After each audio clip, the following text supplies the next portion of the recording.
Have you received a call back from Mr. Musk? Yes, Elon, look, Elon's a good friend. We texted late last night. We're going to talk this morning. I just want to make sure that he understands what I think everybody on Capitol Hill understands. This is not a spending bill, my friends. This is a budget reconciliation bill. And what we're doing here is delivering the America First agenda. This is all of the president's priorities and all the priorities of the Republican Party. Everything we promised the American people, that is what we are delivering with this piece of legislation. And the reason we're using the reconciliation process is because that is the only way to get around the 60-vote threshold in the Senate. Everybody probably recognizes Chuck Schumer and the Democrats are in no mood and not going to be helpful in delivering President Trump's agenda for the people. We have to do it this way. We can do it with 51 votes in the Senate only, and that's the urgency of the hour. And we have to do it quickly for all the reasons we can discuss this morning. So did you get a sense from Elon Musk in those text exchange that he was going to stop his insistence on this bill that he thinks needs to be killed? He seems pretty dug in right now, and I can't quite understand the motivation behind it. But I would tell you that what we're delivering in this bill is not only historic tax cuts, but historic savings as well. He seems to miss that. I mean, the projection is that this legislation is going to save us $1.6 trillion with a T. Now, there's never been a piece of legislation ever delivered in the history of government on the face of the earth that saves that much money. So this is truly historic. Now, is it enough? No, because all three of us understand that we have a large federal debt. We've had deficits for some time, and it's a serious concern. In fact, it's the #1 threat to our national security. But this is the biggest step in addressing that problem that Congress has ever delivered, and we must do it. And I will hasten to say this. I've told Elon and tell everyone, this is the first of a series of steps that we will take to bring that debt under control. But you can't turn it on a dime. It took us decades to get into this situation, so we have to do it incrementally, and this is a huge step forward in that endeavor.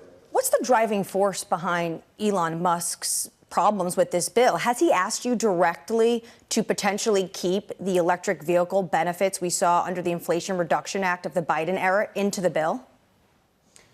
Look, I'll let everybody draw their own conclusions about Elon's motivations. I'll tell you that, I mean, obviously the EV mandate going away is I'm sure a concern for, the leader of Tesla.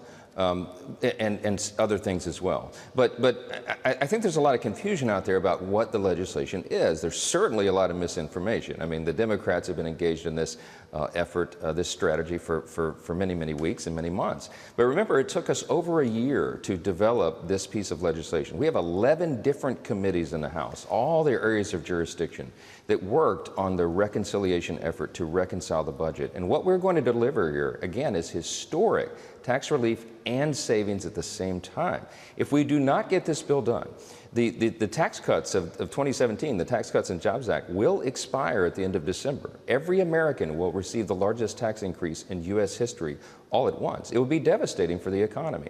So we've addressed that here. We've made the tax cuts permanent, and we've infused it with a pro-growth series of policies that will get the economy going again. It will be jet fuel to the economy because we're going to reduce wasteful spending, we're going to reduce taxes, and we're going to reduce regulations as well. And that is what will allow job creators in the energy sector and everyone else to get going again. And your version of the bill, of course, increases the SALT deduction cap, which yesterday Senate Majority Leader John Thune said, quote, there isn't a single Republican senator who cares much about the SALT issue. You and I both know you cannot pass this bill without increasing the SALT deduction cap. How do you envision, though, that deduction changing, given the fact that no senator, Republican senator, wants a vote for this? Well, I appreciate that they don't. They all come from red states, right? As do I. And we have very different perspective on SALT than our colleagues in the blue states, for example, in California and in New York and New Jersey. But that is the reality in the House, remembering, and they have to remember, my Senate friends and colleagues have to remember, I have to deliver 217 votes to get that thing across the line if they modify it. So I had lunch with my Senate friends Tuesday last, 2 weeks ago, before we passed the bill in the House on that Thursday. And I encouraged them to modify it as little as possible, right? Because I gave a metaphor. I said, my friends, I am crossing the Grand Canyon on a piece of dental floss, okay? The equilibrium that we reached here took quite a bit of time to get to where we are, and you can't load me up on either side. And if you go and slash the salt cap that we negotiated carefully for over a year, it's going to make it very difficult for me to deliver the necessary number of votes. Remembering, I can only lose 3 in the House. They can only lose 3 in the Senate to get this done. So we're all working together. It's one team, House and Senate together, united in this effort. Yeah. They understand that, and I think they understand, certainly Leader Thune and the leaders over there understand the complexity of what we're having to deal with here. Speaker Johnson, just to sort of put a bow on it, so 40,000 still likely to remain the cap? That's what we negotiated here, and I'm certainly trying to hold to that number. And look, we've paid for it. I think we've got it worked out in all the math and the legislation, and I think it's something that I know they're not in love with it, but I certainly hope they'll tolerate it so we can maintain our vote tally over here. Speaker Johnson, as you walk that piece of dental floss over the Grand Canyon, there is this question of how the bill is currently being used, whether it's for budget negotiations and budget reconciliation over the next decade, or whether it's to negotiate trade agreements. There is $2.8 trillion of revenue that is being penciled in by the Congressional Budget Office from tariffs that might be used as a negotiating tactic, might not be. How do you understand the way that tariffs are looked at as part of this budget balancing act? Well, it hasn't been included in the calculations, and that's because groups like the CBO, the Congressional Budget Office, as you noted, won't give us any credit for that. But it is very real. I mean, the revenue is real, and it is realized, and it's not included in the calculation that we've made or they've made, but obviously it's a big factor. We believe that we're going to bring about a roaring economy again, and it's not based on conjecture or groundless optimism. I mean, this is based on the history. We did this in 2017, and after the first 2 years of the Trump administration, when we passed the Tax Cuts and Jobs Act, we reduced taxes, we reduced regulations, and the economy was roaring. I mean, you all remember before COVID, we had the greatest economy in the history of the world. I mean, everybody was doing better, every demographic.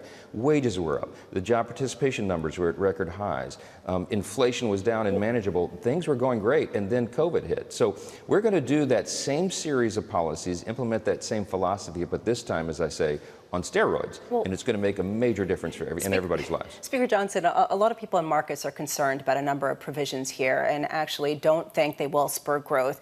One of them being Section 899, which talks about taxing foreign investment in the United States from specific countries that have non-tariff barriers like the VAT tax and other things that have been contentious during negotiations of trade deals. How much do you see that dampening? I mean, is that a concern for you? Because right now, around the world, there are people wondering whether they can still invest in the United States without getting penalized for it. Yes, look, there's a complexity to the tariff negotiations. I mean, we tip our hat to the White House, and the president's strategy is working. As you know, there's more than 75 countries renegotiating their trade agreements right now, finalizing that even as we speak. That's going to be better for America because it will be more fair. You know, I'm always liken myself to be a Reagan Republican, and free trade is one of our core principles that we've all, you know, supported over the years. And every time I would say that over the last several years to President Trump, he would say, yes, free and fair trade. And he's right. I mean, this is a disparity that must have needed to be addressed, and it has been. So we think in total this is going to be good when all the dust settles on the tariff negotiations and the new trade agreements. It's going to be good for America and good for the world. And so we're factoring that in. We're working in tandem with the White House, and it's part of the thought and the calculation and the legislation. Speaker Johnson, just to be clear, that provision will stay in. That is important to you. Look, I think it is. I mean, obviously the bill is still a live instrument that's being worked on in the Senate, so we'll see if they modify those provisions. But I think for now, I think that's good policy for us. And I want to say to foreign investors, you're in good stead to invest in America. This is the time to do it because the American economy is about to take off again, and it's going to be good for you and good for the world. We're the largest trading partner for most other nations. They need America, and a strong America is good for the whole world, and that is what we are going to bring about with these sound policies and pro-growth initiatives. Speaker Johnson, you and your colleagues have a self-imposed July 4th deadline. Partially that is because you have to raise the debt ceiling. Are you considering raising the debt limit if this deal isn't finished by July 4th with a different measure? Well, it'd be very difficult to do it. I mean, it would require a bipartisan measure in that regard, and I would like to believe that Chuck Schumer and the Democrats in the Senate would do the right thing, but I wouldn't count on that. That debt cliff, as we're regarding it, is coming soon, and that's why Secretary Bessent has said we've got to get this done by Independence Day, and I think it'll be a great celebration for all of us. But it's not just because of the debt ceiling. It's also because we need to get tax relief and this new roaring economy to the American people as quickly as possible. They're owed that. And this is going to be a great thing for everyone. And, you know, I have to also think about the politics of it, right? We have a midterm election coming up in 2026. If we get this done soon and quickly this summer, then everyone will feel those effects before they have to go vote again in that midterm election. We want to keep the House majority and keep this going for 4 years for President Trump and not 2. And if we lost the majority, there's no doubt that the House Democrats would try to impeach the president, and everything would be truly chaotic for investors and job creators and consumers. So we have to keep this going, keep the momentum going. The timeline's very important, and that's why I put this on a very aggressive schedule. I said back in the early part of this year that we would pass the big, beautiful bill out of the House before Memorial Day. And people laughed. They mocked me when I said that. But we beat it by 4 days. We're going to stay on track, and we're going to deliver for the American people. Well, you have exactly 29 days to hit that deadline. Are you saying there's no plan B for raising the debt ceiling if this bill is not done between House Republicans and House senators? Look, Republicans in the House and Senate will deliver, and we'll take care of our business one way or the other.